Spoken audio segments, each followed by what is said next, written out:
A teacher reads a white privileged kids book. 2 colleges in the US decide that they are going to teach Abolish the Police courses, and the Freedom Phone appears to be a bit of a ripoff.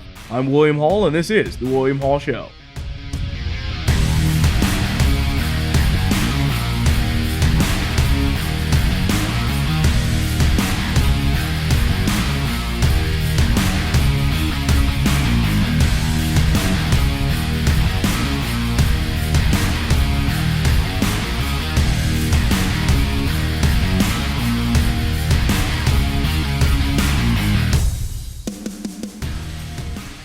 The William Hall Show is brought to you by the Second Amendment Jerky Company. That's what I have right here. It is absolutely delicious. If you are a fan of beef jerky, I promise that you will absolutely love this product. And the mission statement behind it is very simple. For every bag of beef jerky that you buy, a portion of that is donated to a reputable organization that supports American gun owners. It's as simple as that. Delicious jerky going to a great cause. It's a lot better, by the way, than giving your money to a grocery store or a gas station or some other place like that. And we know that these gun advocacy groups can use as much support as possible. So this is a great product that helps get it out there. And the thing is, too, with all of this being said, the best part of this is that it ships for absolutely free. So I promise that you will enjoy this product. It not only helps to support the Second Amendment, but it also supports the William Hall Show as well. It helps me to do what I love doing here as well. So with all of that being said, remember to go to 2ajerky.com to support the Second. Again, that's 2ajerky.com to support the Second.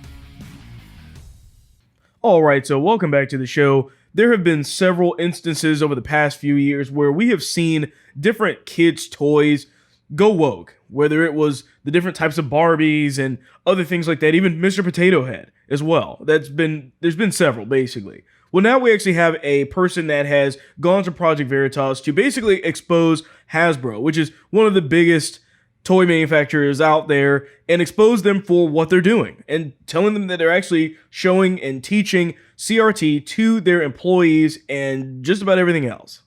My name is David Johnson. I'm a packaging engineer for Hasbro. They are attempting to covertly push CRT, critical race theory, through branding and messaging through their products. I decided to come to Project Veritas because I opposed the indoctrination of children that they wanted to push.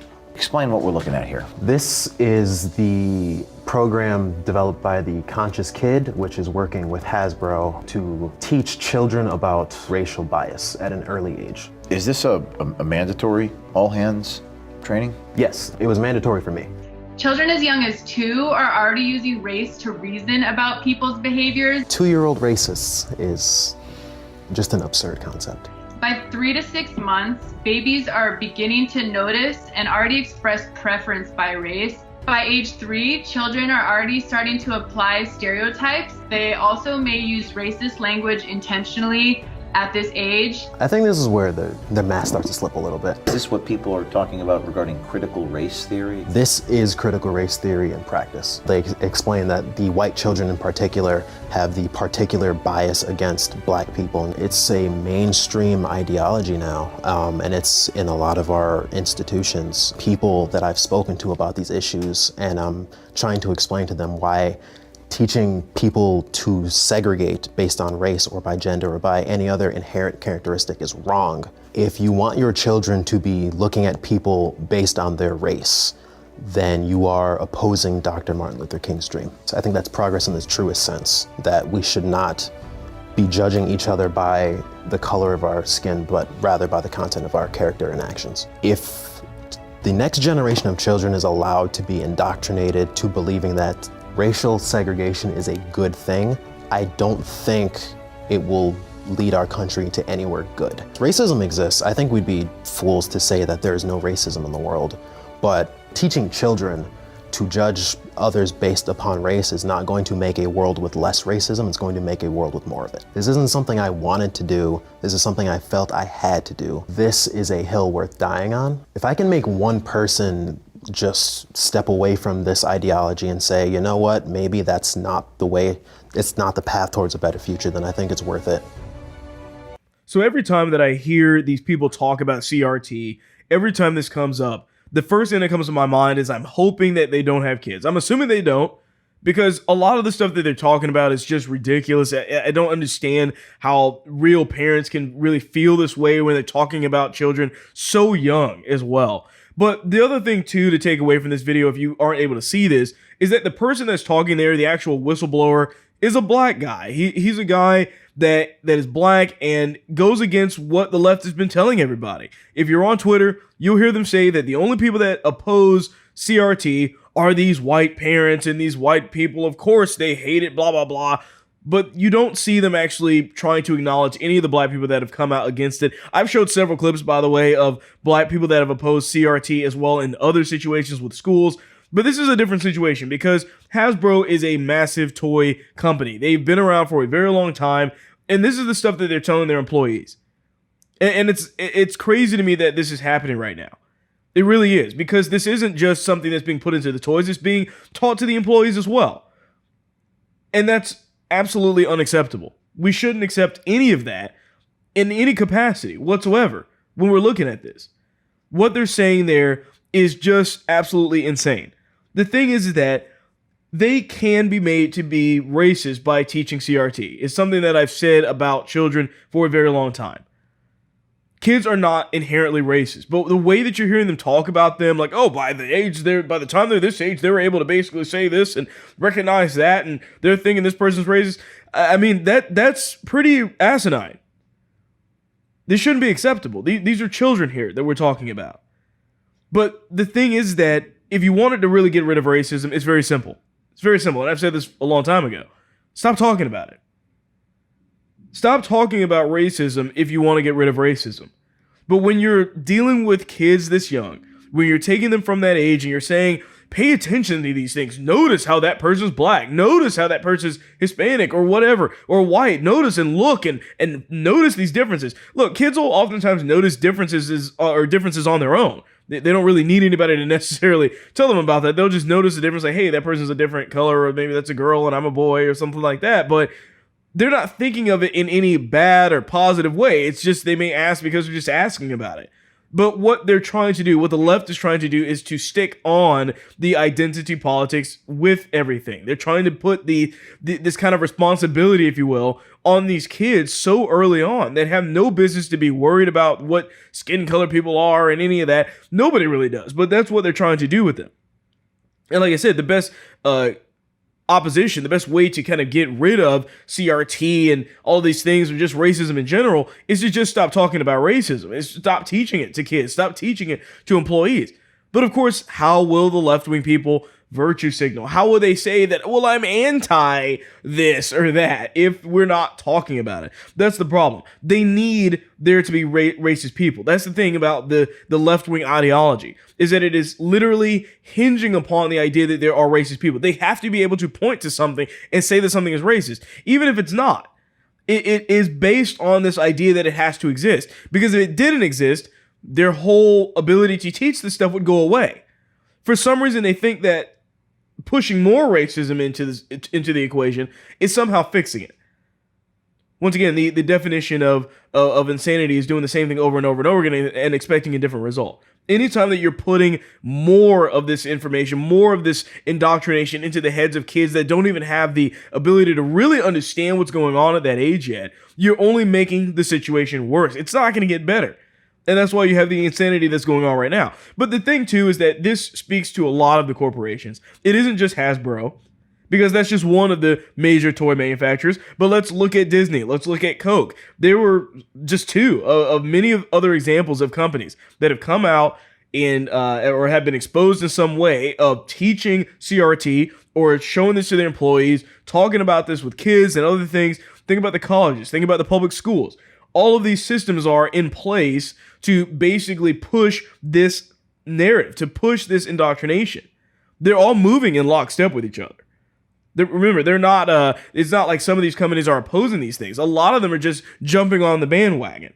What you're seeing is almost this corporatism where everybody is pushing into the corporations. All the corporations are moving right along with the Democrat Party, with the Democrat narrative. That's the way that this has been operating for a while now.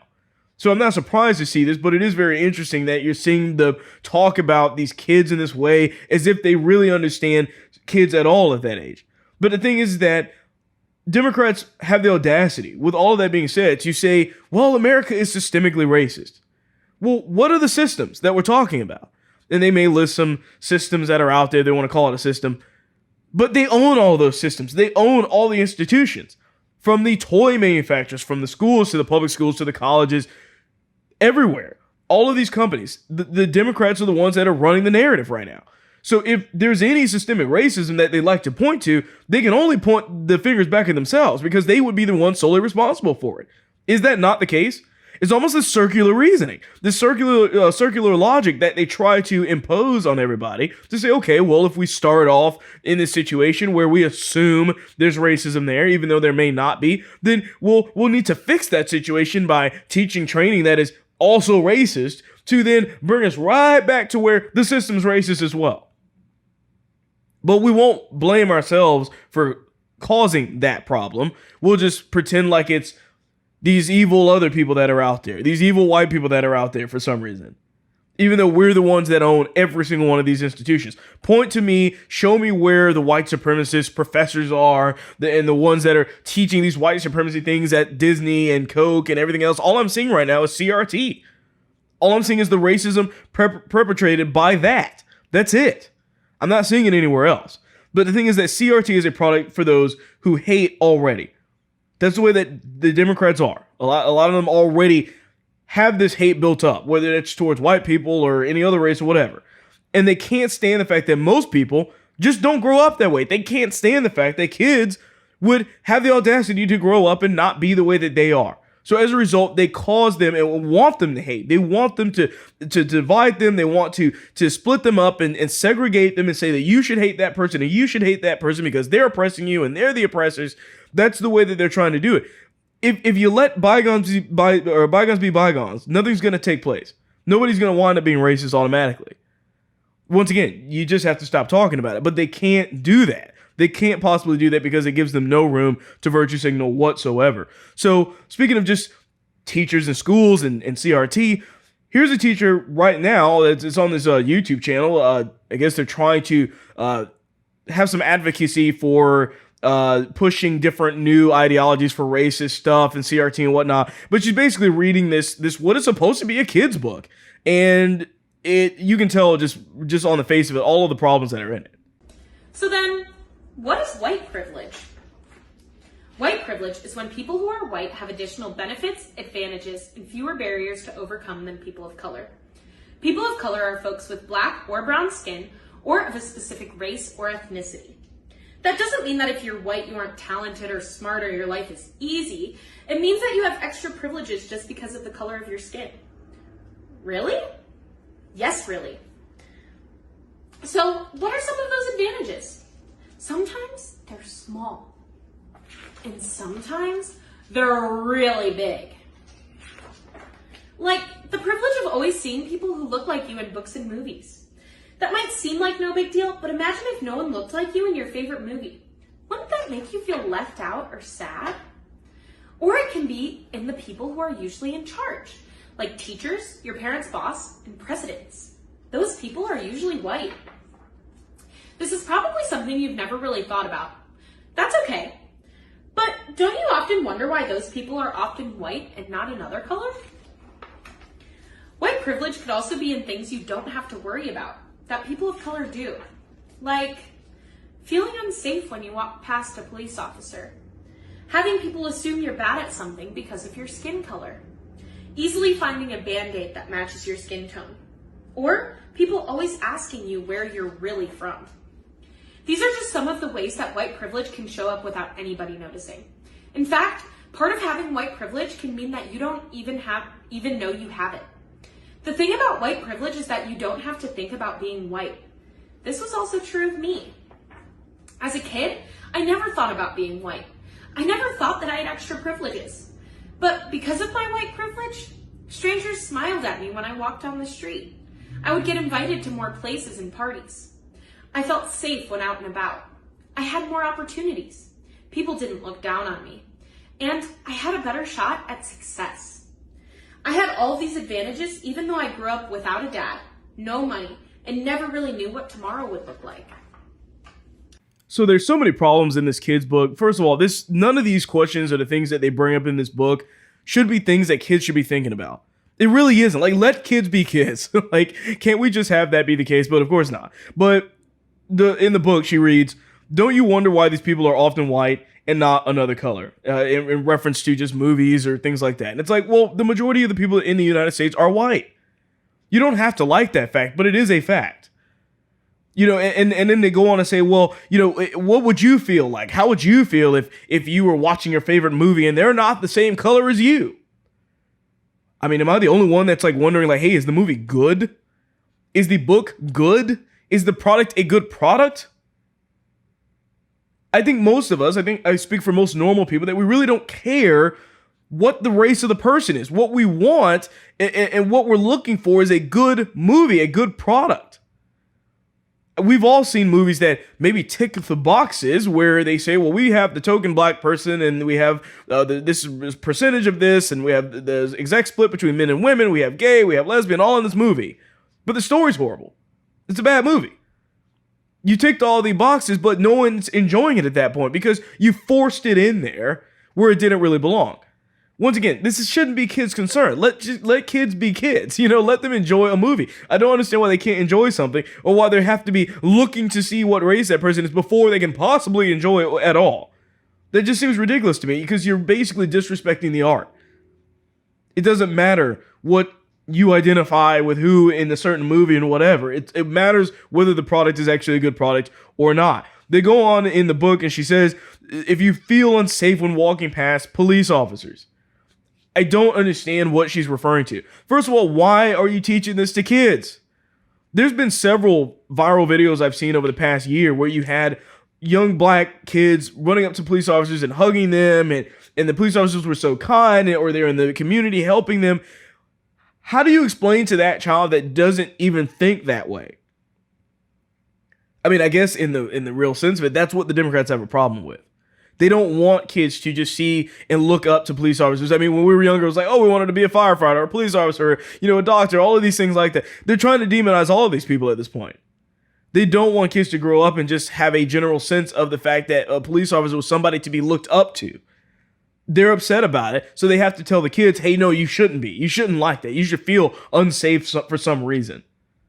That's where we're at right now. So they go on to say, what are you going to do if you can't find this Band-Aid that matches your skin tone? Like, really? Is that where we're at right now? Nobody cares. Like, does it work properly? Does the product do what the product is supposed to do? I mean, guys, Band-Aids aren't makeup. We're not looking for 50 different shades so that you can match your exact skin tone like it's some accessory item or something that you're trying to put on so nobody really sees that it's there. Nobody cares. It's a Band-Aid. Like, it has a job and a function. Let that be the function of what it does. I really don't understand why everything has to be this way. I mean, they literally are trying to find anything they can to point to and say that this is racist. This must be deemed this way because we have determined that to be the case.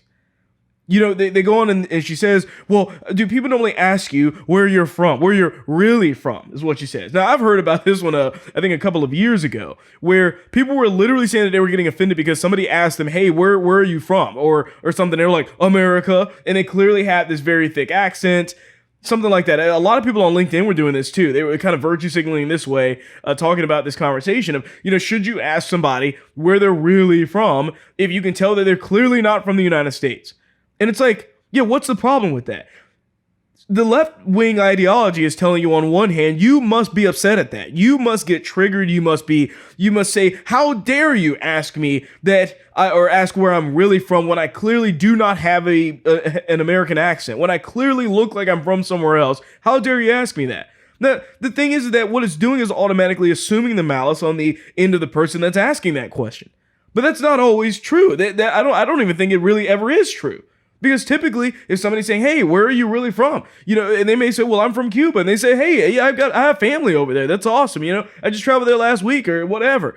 You don't know. You're basically chopping off connections with people, all in the name of trying not to be offended, by assuming that somebody means it in a harmful or in a negative light. And that's not true. It's not the real world.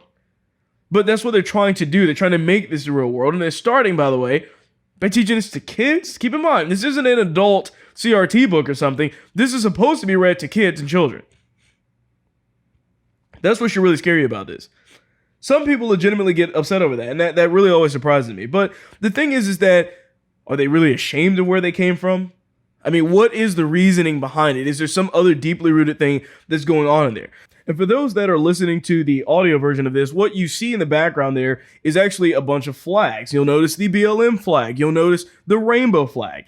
Really just showcasing that this isn't just about race either. It's so much further than that. It's supporting the BLM organization, which has ripped off $90 million worth of money from black neighborhoods. Pretty much anyone that's black. I don't know any of that money that's gone to anybody that's been of any use at all. But you also see that they're sticking this in right in there in the same circle with the pride thing. It never was just about racial equity and stuff, because you have to go along with the pride stuff too. It's not just one thing. And this lady's also wearing a hoodie that says, "Dear Black women, thank you for saving America." I have no idea what that's even supposed to mean. What did they save? I'm really curious about that. I have no idea what this means. I've never seen this statement before. If somebody has seen this, let me know. But I have no idea what that's supposed to be about. The fact is, and the one thing that they're going to deny in this book, the one thing that they're not going to tell kids in any of these books, okay? The one thing that you're seeing being stripped from education across the board, all the way from pre-K to well into college years, is that hard work and determination can help you be successful. That's the one thing that they're not teaching in all of this material. That's the one thing that you're going to see repeatedly stripped away from everything. Because when you have CRT in place everywhere, it's not your fault.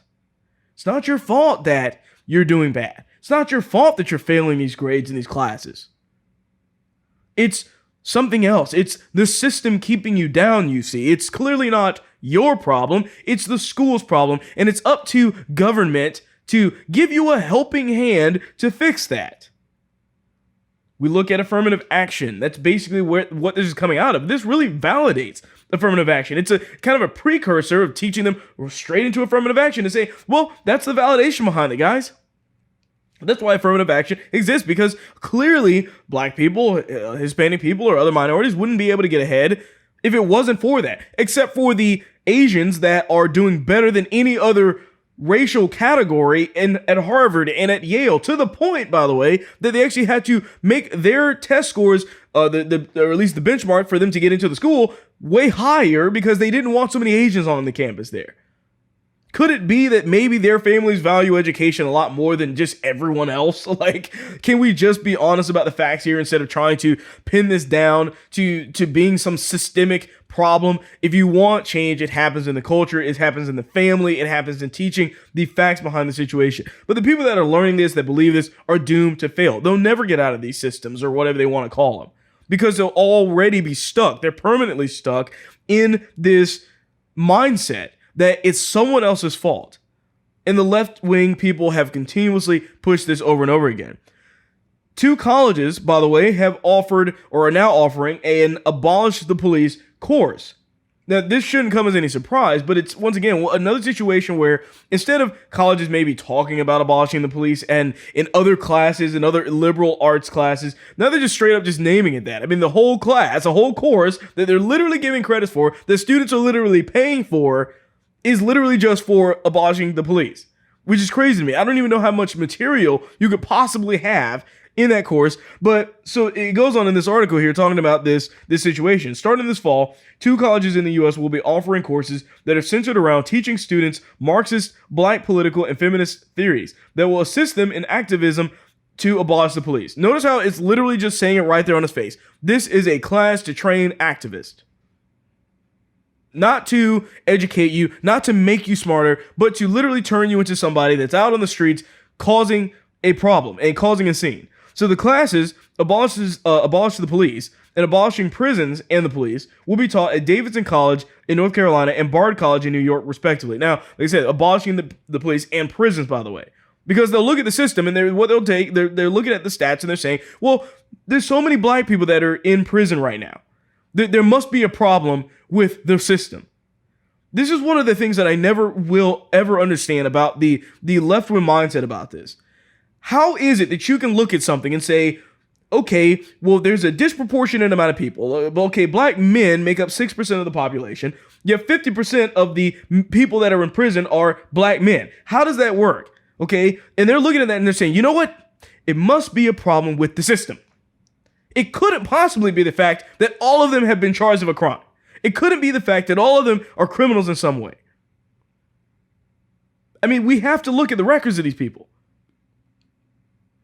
Because when you actually do that, you will very quickly realize that it's not the system's fault that they're there, okay? It never has been. Because it wasn't that way before. That percentage has risen up over the years. There was a point in time when you didn't have that problem. And what we've seen rise with that as well is these single parent households amongst the black community that are now, I think, upwards of around 70%, by the way, that used to be around 25%. When we see correlating numbers there that are going together, and we can actually maybe draw a bit of some knowledge off of that, these actual statistics, and say, okay, well, there may be a reason behind this. There may be a situation where, by the looks of the numbers, that there being a correlation there, obviously, that the higher the percentage is for these single parent households, that the higher the crime rate is, that maybe we need to figure out what's going on with the family. What's happening with the family now? Oh, wait, we're offering welfare to these people. Oh, wait, a lot of them, that we've based off of the government. A lot of these women don't feel like they need a man in the household because the government can support them through welfare and all these other welfare programs. And we're just going to blame the system for that. We're going to blame the prison system. We're going to blame the police. Once again, none of these people are able to bring up anybody that's actually innocent that's in jail right now because of the sole purpose of being black. They won't do that. They're defending criminals and then trying to pin it and say that it's something racist with the system. Never made any sense out of that whatsoever. So the other thing, too, is that they go on with this where it's in this black or critical black studies class at Davidson, and it's teaching students that non-whites and LGBT people are disproportionately targeted, causing them to be routinely surveilled, arrested, incarcerated, and sexually assaulted by police officers. They intend to use radical social and political philosophies to decry policing in all forms, including what they define as police militarization. I'm asking these people, please show me the evidence that any of that is actually true, that these people are being marginalized more than other people. Please show me where this is at, because I don't know what they're citing here. But they're not citing anything at all. They're just making statements and just assuming that that's going to be the case. But once again, they love to talk about it, but they don't want to talk about the numbers. They want to bring up the talking points, but they don't want to actually show anything about what's actually going on here. The fact is, with this realization here, is that U.S. colleges, as we already know, are no longer the institutions of higher learning that they used to be. They're now basically indoctrination camps for many of them. There's very few left, and I'm sure maybe some of the more religious schools that are, maintaining a lot of their the generalized philosophies behind everything. But a lot of these other ones have just gone far left. I mean, they're just way out there now. And when we're talking about defunding the police, we have to look at the Democrats that have pushed for this cause, like Cori Bush, for example. So she actually, apparently, according to this new report, Cori Bush spent nearly $70,000 on private security over the past 3 months, and she advocated for defunding the police at the same time. So Fox News reported on Friday that Bush's campaign sent $54,000 in payments between April 15th and June 28th to security services to RS&T Security Consulting, a New York-based firm. And then they also paid another $15,000 to Nathaniel Davis for security service over the same period. So defund the police, but she's got her own security detail that she's willing to pay $70,000 for. We've been saying this for the longest period of time. The people that are advocating for defund the police are the ones that will not be having to deal with the consequences because of that. They have their own private security detail that they pay a lot of money for. They have no problem preaching that to the high heavens because they won't suffer. They're in neighborhoods that are really nice. They have their own 24/7, like I said, security detail. They have the money for that. But the people that are going to suffer the most are going to be the black communities that they apparently care about so much. Also, the same black communities that keep voting for these Democrats that don't care about them whatsoever. It's a ridiculous situation that you see happening right there. Back in April last year, she praised the city of St. Louis, Missouri, when the city moved to strip millions from St. Louis's police department budget. And she said on Twitter that defunding the police isn't radical, it's real. That's her words, not mine. And that's where you have the situation where this person, you're getting there, you're seeing their hypocrisy get exposed. Because once again, they don't care about the police. They're not worried about the situation where people are going to break into their house because they have the money to defend themselves. But you don't. The normal person does not. The people that are trying to send their kids to a safe school or be in a safe neighborhood, they don't have that option whatsoever. So it's really kind of crazy when you see these people behaving this way. It is absolutely just a massive amount of hypocrisy.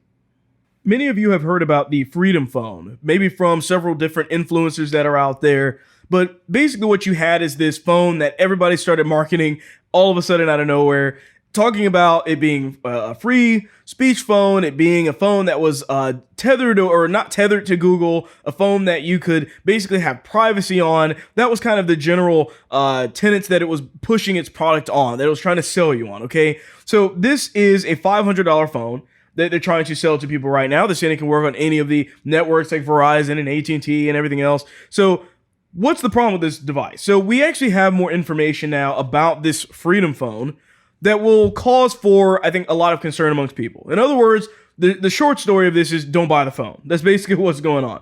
But here's a little bit about what's going on. So when I first actually saw that this was coming out, they announced on their website that it's running the new Freedom OS. That's what it's saying right now. This is a statement from their site. It's running the new Freedom OS, which means Apple and Google no longer control the phone. That's what they're saying, okay? Here's the thing.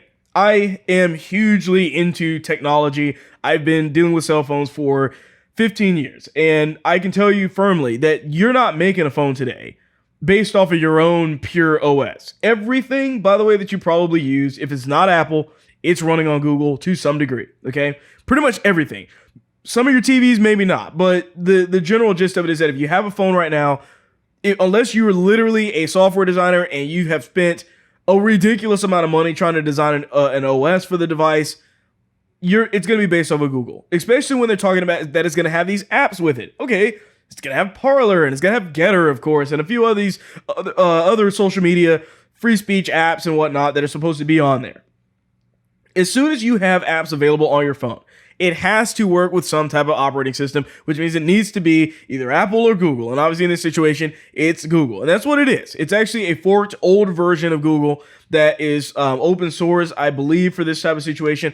Open source meaning anybody, by the way, has access to the code, okay? So if it's open source, it also is not going to be very secure either, okay? That's another problem that you're going to have with this, especially unless somebody is readily updating the security parameters for this OS. You're not going to get the security behind that whatsoever. You can't get away from Google. So them putting this statement out there saying that Google no longer controls your phone, I mean, maybe not controlling it, but it's entirely running on Google still. That's a fact. You can't change that because the apps are still using its exact APK or the program file for the applications as well. The thing, like I said, you're basing something on an old version of Google, passing it off and saying that it's Freedom OS, okay? Keep in mind, guys, that most of the phones you buy that are not Apple, pretty much all of them actually are running some version of Android Google to some degree. And they're just slapping on overlays on top of them and just calling them their OS. Samsung is using their OS. Google has its own OS. LG has their own OS. So the Freedom OS is nothing but an overlay on top of an old forked version of Google Android. So that creates some problems right there because when you have this issue happening, they're telling you one thing, but it's really something else. So they're also saying that it has its own uncensored app store.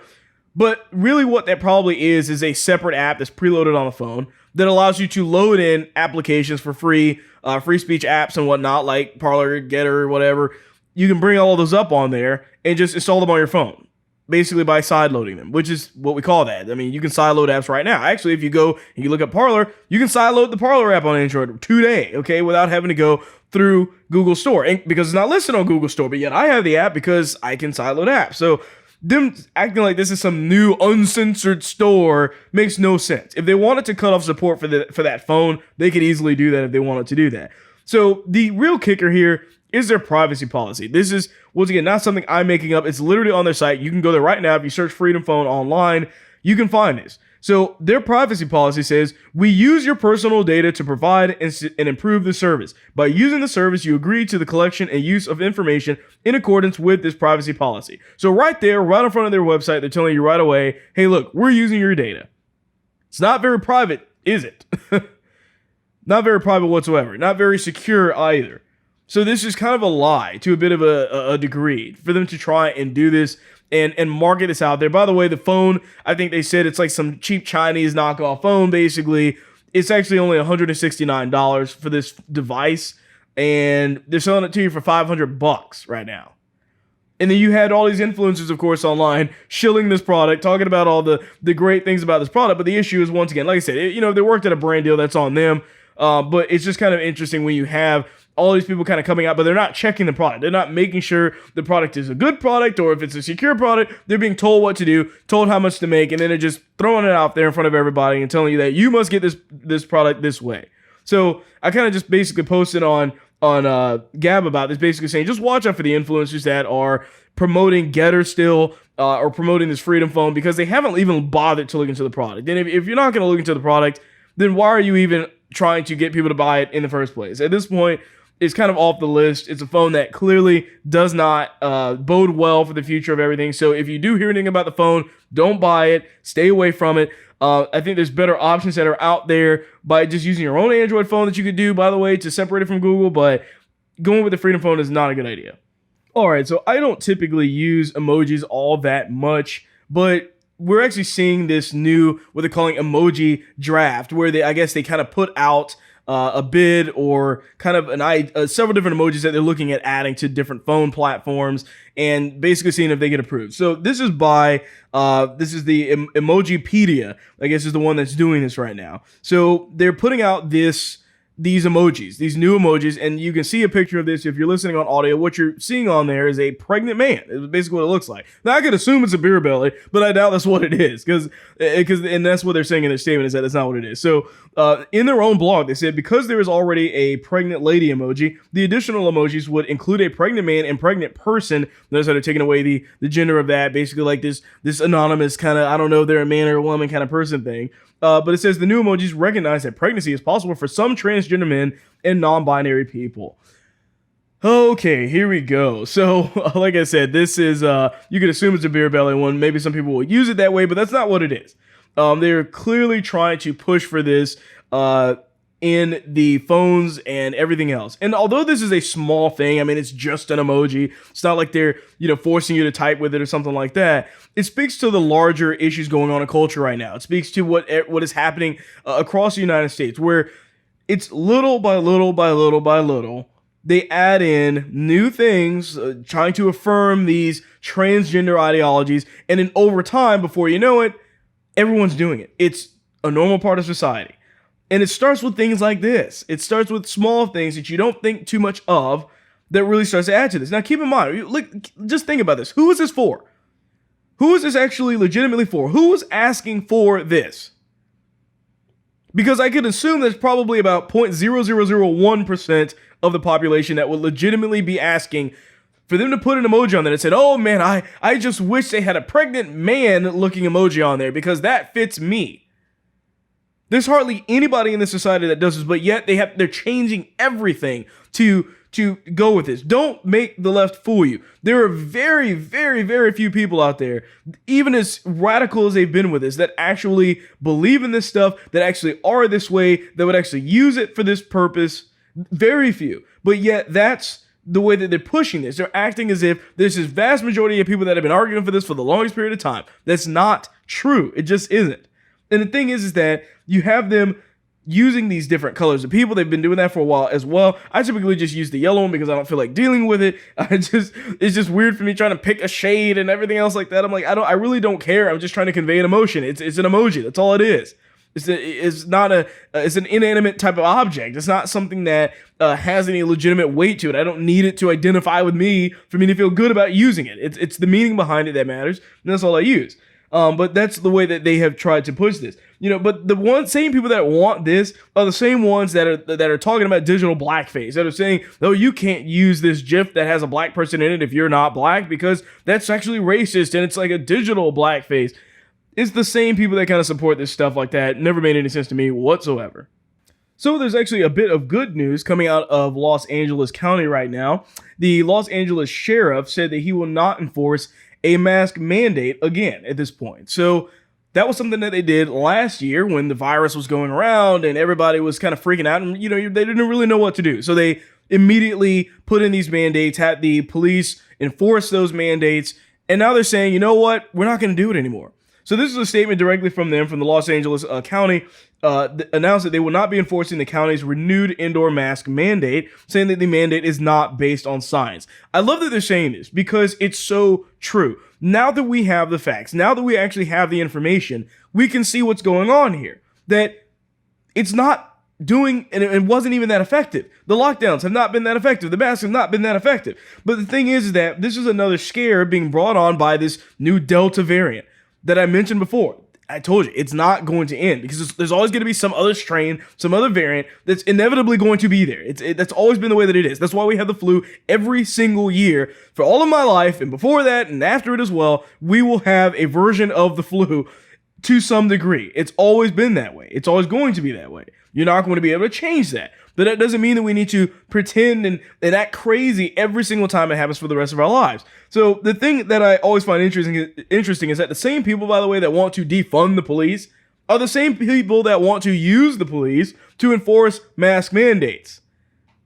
Like, guys, you can't have it both ways. It's weird. They want to say, defund the police, abolish the police, and basically entirely get rid of them, get rid of the prisons, get rid of everything, like I just talked about earlier on the show. But in the same breath, it's like, well, we need somebody to force these crazy rules, don't we? Who's it going to be? Because ultimately, it's got to be a guy with a gun at the end of the day. At some point, it has to be. And they're the same ones trying to get rid of those exact same people. But the thing is that at this point, it's not going to fly for most people to be locked down all over again. I don't think most people are going to accept that. I don't think most people are going to go along with it. I think by now, most people have learned. They've woken up to it. Like I said, we have more information, more facts about what's going on. And keep in mind, by the way, that Fauci wrote this about this was back in February 2020 about masks. So this is a quote from him saying, Sylvia, masks are really infected people are really for infected people to prevent them from spreading infection to people who are not infected, rather than protecting uninfected people from acquiring infection. The typical mask you buy in a drugstore is really not effective in keeping out the virus, which is small enough to pass through the material. It might, however, provide some slight benefit in keeping out gross droplets if someone coughs or sneezes on you. I do not recommend that you wear a mask, particularly since you are going to be at a very low risk location. Your instincts are correct. Money is best spent on medical countermeasures such as diagnostics and vaccines. Safe travels. That was his email that he sent just last year as the pandemic was going on. So Fauci basically straight up admitted that masks don't work, or at least not effectively, not like he would expect them to be, especially the over-the-counter ones and things like that. But like I said, those are his words, not mine. So before YouTube tries to take me down, that's straight from Fauci's emails himself, not me. But the thing is that Fauci also says that unvaccinated children that are over the age of 2 years old should also be wearing a mask at all times. Here's a clip of that. You know that children under the age of 12 who are not eligible for the vaccines generally do not get sick, don't get COVID, or don't get as ill with it. But what does this spread of the Delta variant mean for them, for the children under the age of 12? And what's the timeline for when they might become eligible? Well, a couple of questions, and the answers are the children who are not able to get vaccinated because of their age should follow, their parents should follow with them, the guidelines of the CDC, that unvaccinated children of a certain age, greater than 2 years old, should be wearing masks. No doubt about that. That's the way to protect them from getting infected, because if they do, they can then spread the infection to someone else. So the CDC guidelines for unvaccinated people, including children, are not changed at all. We are currently doing, we being the federal government together in collaboration with the pharmaceutical companies, age de-escalation studies, namely looking at the safety and the immunogenicity of vaccines in children from 12 to 9 years old, then from 9 to 6, then from 6 to 2 years old, and then ultimately from 6 months to 2 years old. Those data will likely be available by the end of the year, and then it will be up to the FDA to decide when they will make a recommendation that, in fact, this could be done in the sense of vaccinating children of that age. So in the very beginning of that clip where that lady was basically saying that children aren't really at a high risk for COVID-19, I got banned off of YouTube for a week for saying that. Like just a couple of months ago. Okay? For literally saying that. Now it's okay. It's okay now that we have information, or at least is deemed okay by the people that are in charge of all of this. But once again, I've said this on Gab as well. Today's misinformation is tomorrow's fact. All it takes is just a little bit of time. And then all of a sudden, the stuff that you were getting censored for, getting banned for, is all of a sudden, it's okay. Everyone's saying it now. But do you think they're going to take away that strike on my YouTube account because of that? Of course not. Of course not. Because the rules are ever changing. It's whatever they decide them to be. It's never going to be a set in stone thing, because what they deem as being the case, what the CDC says, what Fauci says, is always going to be moving in a different direction. He's going to flip and flop and flip and flop over and over again. And whatever his thing is during the week, or whatever the CDC says during a specific week or whatever, is what they'll use to basically tell you that you're wrong about saying a specific thing on Facebook or YouTube or whatever. And that's why I hate all of this stuff overall. But once again, you just have a situation where where he's being disingenuous. He's always been lying about this stuff. He knew about a lot of these medications last year, used it in emails. We have these emails, so we know when he's talking about this in that clip that he should be aware that people saw his emails and know that he's lying. It couldn't be more obvious than that. So this episode's TikTok liberal is a lady that apparently thinks that tanning salons give you melanin. I've thought this for a while, but I've never said it on here, so here we go. I don't think that racists should be allowed to use tanning salons. If you don't like melanin, then you don't get any! No melanin for you!